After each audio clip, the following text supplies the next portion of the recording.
ទាំងអស់គ្នានេះជាវីដេអូដែលខ្ញុំថតសម្រាប់អ្នកដែលចង់មើលរឿង ABO Desire the Series ឥឡូវហ្នឹងអ្នកចូល Facebook មកចាបន្ទាប់មកចូលនៅ account របស់ខ្ញុំចូលនៅ page របស់ខ្ញុំហើយអស់នៅកន្លែងពាក្យមួនេះចាឈប់នៅកន្លែងពាក្យមួហ្នឹងទៅហើយបន្ទាប់មកចូលកន្លែង photo នៅអស់ទៅអស់មកនៅនឹងឯងនិ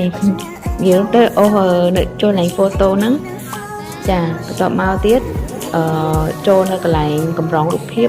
ដែលមានចំណងជើងថា ABO Desire the Series នៅអស់បន្ទាប់អស់និយាយទៅអស់រហូតដល់ឃើញ ABO ហ្នឹងហើយចុចពីលើហ្នឹងទៅចានេះឃើញឃើញ ABO ហ្នឹងឯងចាពេលបន្ទាប់មកពេលចុចហើយអាហ្នឹងយើងចុចនៅក្នុងហ្នឹងណាអានេះសម្រាប់ដែលយើងចង់ detail ព័ត៌មាន information ដែលថាច្បាស់ជាងនោះយើងអាចចូលទៅក្នុង playlist របស់ខ្ញុំបានចានេះឃើញហ៎ ABO Desire the Series ហ្នឹងចាអានេះដល់ពេលយើងចង់ច្បាស់យើងចុច track 3កន្លែងនេះយើង track 3ហ្នឹងវាមានចំណាត់ថ្នាក់តាមភាគនីមួយៗអញ្ចឹងឥឡូវហ្នឹងគឺខ្ញុំកំពុងតែអូស scroll អូសដើម្បីថាបើសិនជាអ្នកទាំងអស់គ្នាចង់បានមើលរឿងតាមភាគមួយអញ្ចឹងតើអូសចុះ Chrome ចាអ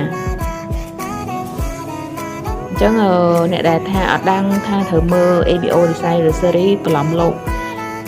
តាមរយៈណាទេនឹងអាចចូលមើល page របស់ខ្ញុំបានគឺ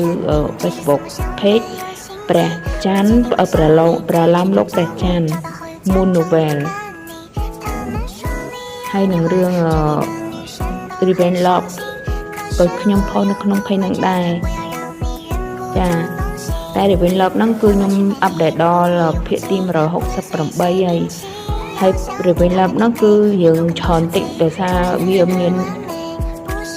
ភាគវាមានសរុបដល់283ភាគអញ្ចឹងអ្នកទាំងអស់គ្នាអាចធ្វើ